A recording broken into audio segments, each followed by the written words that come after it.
this, and I was just personally responsible for the pizza, so blame me if you didn't like it.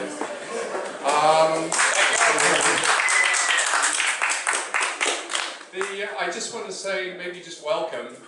Thank you for coming. This was the first attempt at pulling something together. We did it very, very quickly. So the people that are going to speak this evening are also the organizers. So if you could also maybe give them a word of thanks for just putting this together.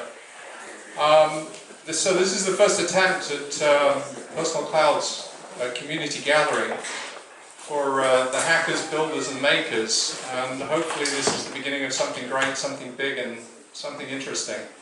So without further ado, I'm just going to turn this over to Johannes, who is going to open it up, and we'll have some speakers. Thanks, Adrian. Good evening, everybody. So this is pretty amazing, I have to say. Last summer, Kalia and I met somewhere in Berkeley, and we were talking about we should do something about personal clouds and have some kind of event. And we were thinking maybe enough people will show up to fill a dinner table. And here we are, we have a waiting list. Can you believe that? It's the very first event. So it must resonate somehow with people. It's not entirely clear what resonates so far to me, because you did not fill out the survey very much that is there. Just a few people did. I really want to know, but if you can still do that, that would be very, very useful. So my task is to sort of set the stage how we got here and what we're trying to do. And to do that, I have two slides, and the first one of which I decided to give you the entire history of computing in 2 minutes. Let's see, does this work? Here we go. So, in the beginning, there was the mainframe. It was a great big mainframe, and it was good, and it was operated by the priesthood of mainframes that operated it and let the users out and away as far as possible. As a user, you couldn't really touch the machine. You could occasionally bring some jobs which would be run by the priest of the mainframe whenever they decided. They give you as much or as little memory as you wanted. And if they didn't like you, they could cut you off and kick you out. So some people didn't like that. And so they grabbed a bunch of parts and glued something together, soldered it together, and that turned into the personal computer. Why? Because people wanted control over their own computing experience. And it was crappy and it didn't work very well, but before we looked, nobody talked about the mainframes anymore, and the PC took over the world. Now, thank you, that is much better. Now that was before the internet. Here comes the internet, and all of a sudden we are connected, and theoretically the internet was designed to be much more like the PC than the mainframe, but you would have computers talking to each other peer-to-peer. But we all know how that worked out. It didn't. It became much more hierarchical than it was ever designed. And today, if we look out there, what we find is big web companies that own major parts of the internet in pretty much the same way as the mainframe that did that in the days. As Doc Searls would say, it is your choice of mainframe or your choice of silo. We have a bit more choice than back then, but it is still a choice of somebody else's control. And I think the reason why we're fundamentally here is to investigate this question here. Is there some mechanism, is there something we could do that gives as much control to the individual as the PC did back then, compared to the mainframe, but that is connected? That is essentially a cloud computing thing. And some of us, and hopefully most of us, think we could call it a personal cloud. Now, do we have agreement what it is? No. Do we know how to build one exactly? Well, we know about as much, I think, as we did at the time when Bill Gates was starting to write BASIC, or the people at the Homebrew Computer Club were putting things together.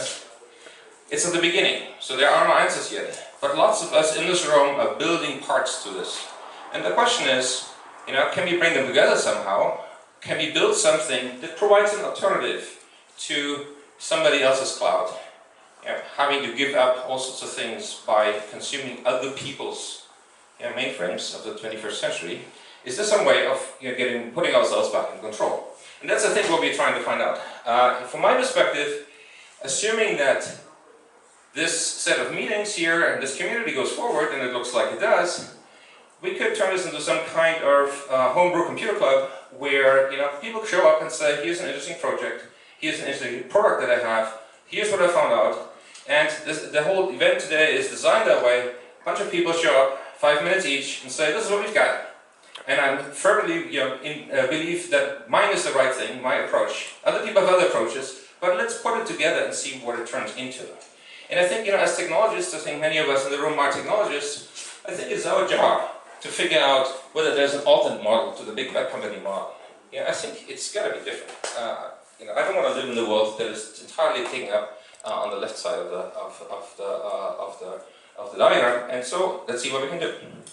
So, in earlier conversations, mostly at IAW, which many of you know that Kalia has been moderating for a very long time, and at the Internet Workshop, we had a bunch of sessions and we came up with 3 important levers of control that have to be taken into account when talking about control, because it's all about control. Who has control here?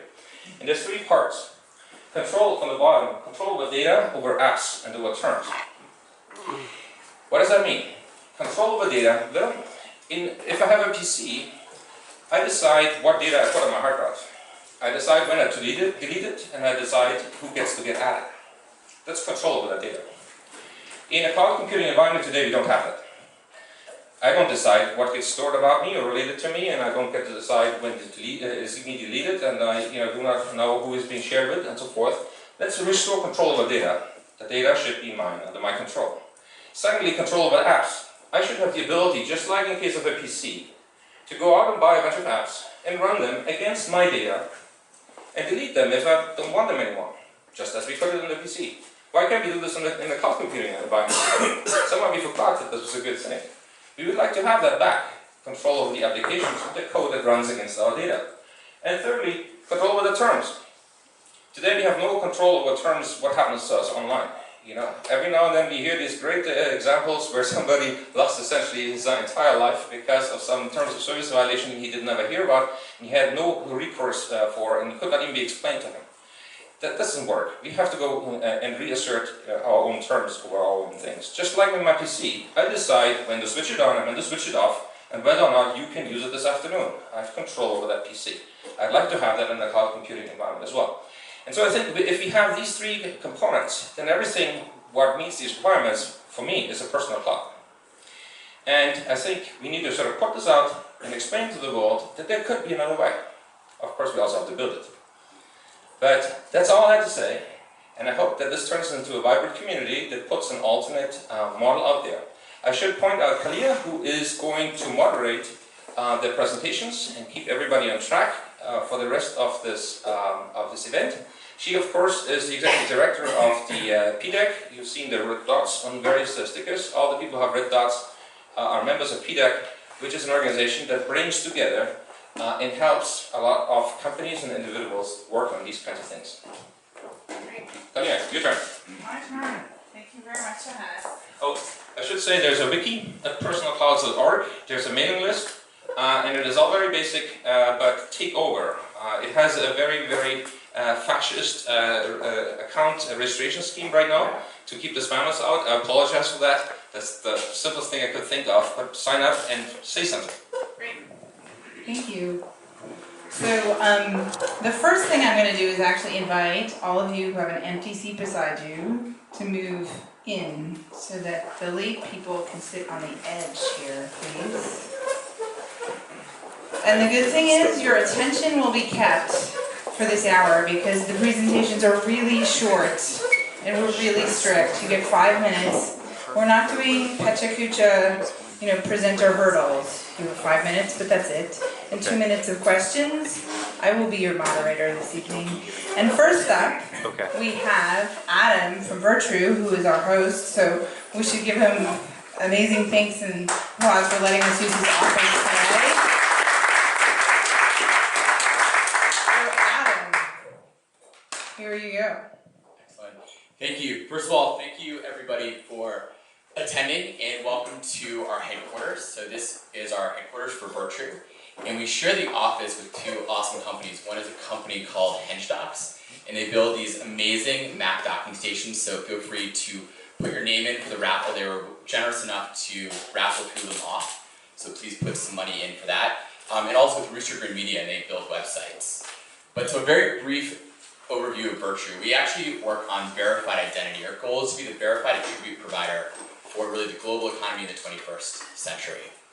And my presentation is very short. So what is, just not what does virtue mean, but what is really, what are our attributes and what does our data really mean? So in a sense, you are your cloud, right? But in this, who are you as well? So if you think about all of your data, right, we're feeding data into essentially the internet via a variety of different places, obviously the two main ones being your phone and your computer. So saying we're putting this information in, it's going into different services that are all sort of siloed different services with their own terms of use and privacy policies, and putting that information into those siloed data sets. But what comes out of that? And what happens in your data when it comes out of those places? So, in a sense, there are many of me in one ways too. And so you think about it, who are you in the real world? Well, here I am speaking in front of you right now. I could leave this meetup and go to something else and be somebody different completely. But I would argue, and people might not fully agree, but online I actually can't hide that easily anymore. In fact, my data is in a lot of different places. And they kind of all come together via a variety of different search engines, and as I'm sure people here are pretty aware, a lot of different companies are searching through that data to identify a single you. So what we would argue at Virtue is, you know what, there is online really just one version of you, and you should start taking that data and cleaning up that data in ways that represents you appropriately online. And you could put it into, of course, your personal cloud. So as a kind of a use case example of that, now that Facebook has launched their graph search recently, if people have had access to it, you may have done some searches, or you saw maybe the Tumblr blog that showed some pretty interesting searches that came up. The simple fact is, it's starting to show what's happening in the future of online identity, where your identity, the information that's out there about you, is in many ways is you, for better or worse. And so you have to start working to clean that up, and really do things to verify and look at it in different ways. So what can you do to clean that data, and then trust that data as well, and then you can put it into your personal cloud, and use it however you want to use it. And so that's some of the things we're thinking about a lot. In the core data, and the attributes that you are, we very much believe help make the personal cloud. So that is kind of the intro of who we are at Virtue, and also, of course, hopefully starting things off for other people to talk more about personal clouds directly. So thank you so much for being here once again. Please enjoy the food, and we really appreciate you joining us for the first personal cloud meetup. So thank you. Great. So, in the transition space, we have 2 minutes for questions for Adam. Questions? You can ask questions? You can ask a question. Yes, Dave. Hi. It's a really stupid question. So, what do you do? Dave, it's not a stupid question at all. And the answer of what we do is we verify core attributes of individuals, such as work, education history, location, and a few other pieces of your information, to say this is actually real and trusted information about who you are. Now, you as an individual have every right to use it, and we don't verify those without you as the user giving us permission to do so. So you're attesting certain things about me? I wouldn't call it testing, but in a sense we're... Attesting. In other words... Oh, testing, yes, attesting it, yeah, absolutely, that's correct. Yeah, we're attesting to things that you claim and saying they are real, and they're true. Cool. Yep. Yeah, another question. And just mechanically, you do that by checking behind the scenes, like with the driving bureau or You insurance should company or repeat the something? question so that. Yeah, so great point. So how do we do that? Well, yeah, so we're using a variety of different sources. Some of them are online data and different data sources like Facebook, LinkedIn, Google Contacts, and others. And we're also using other sort of more real-world data to augment that and help provide this verified identity for the individual. Yeah, Drummond. So, Adam, in a personal cloud ecosystem, would it be fair to characterize what you're doing as being a, what the Federation guys would call an attribute provider, but to individuals in their own personal clouds? So Drummond's question was about how does this work in the personal cloud ecosystem and being an attribute provider and stuff like that. So the answer is yes. I mean, it can work between different personal clouds, and it is about being an attribute provider, because that's really my view, and you can certainly speak about it in more detail than I can, but the attributes of who you are and how that's used are pretty core to making the system work overall. So we believe it's a critical piece. Cool. Great. That was 2 minutes of questions. So next up, we have my colleague at PDAC, Phil Wolf, and he is going to be presenting about Something. something. He's going to tell us all about it. So give him a round of applause. This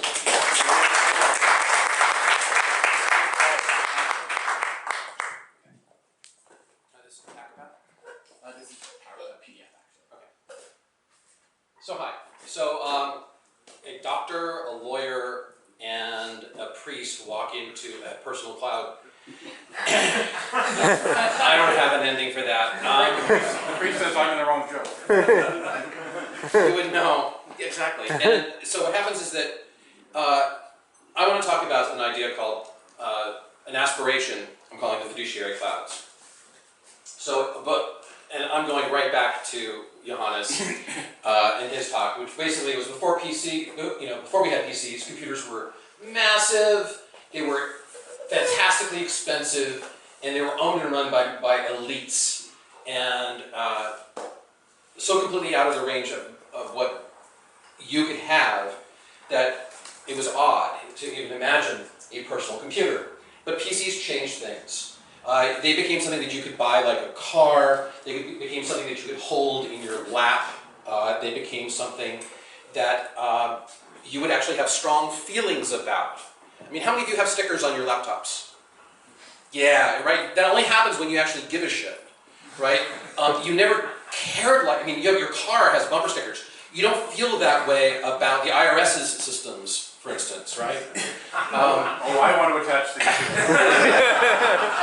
So, along the way, personal rights started to attach to our personal gadgets. And some of this came out of the idea that your home is your castle, and that should be a safe place, and a place where you had certain powers or controls. And some of that stuff came because you bought it. And you could do things with it.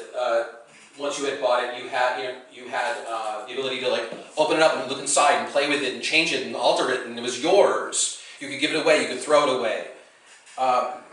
And all of those rights were protected by government and rights assembled by the people, like the Constitution or other charters from other countries.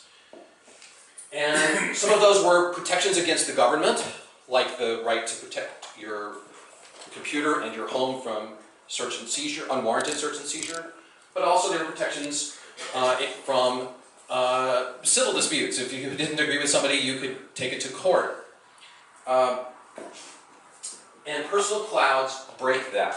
How many of you remember, like, following the news about the .com stuff? Okay, so what happened was a gazillion files were seized by the government, and people had no control over this stuff because it was not in their home. It was not on their personal computer. It was in some data center operated by a third party with and the umpteenth, 15th, and 16th parties that were involved in all of this.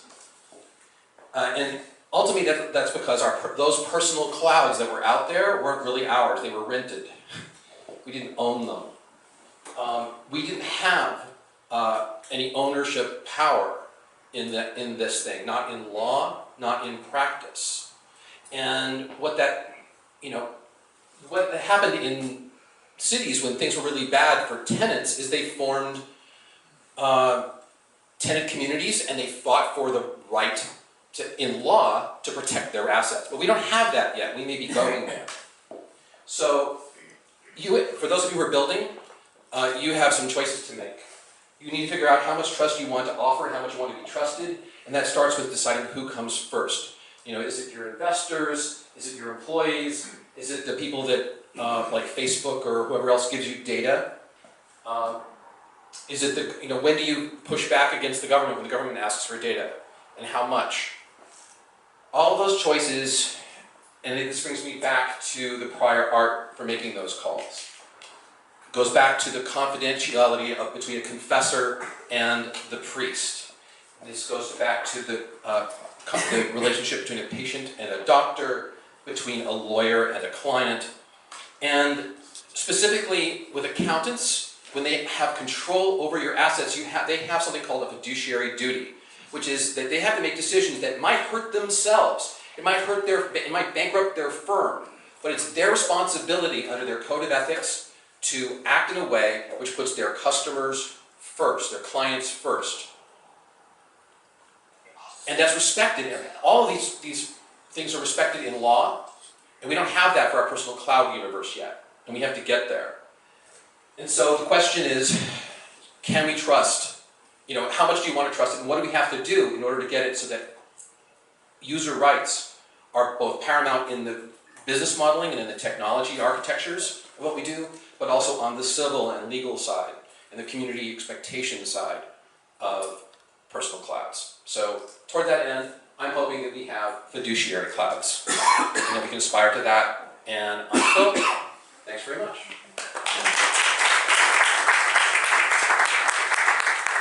Questions? Yes.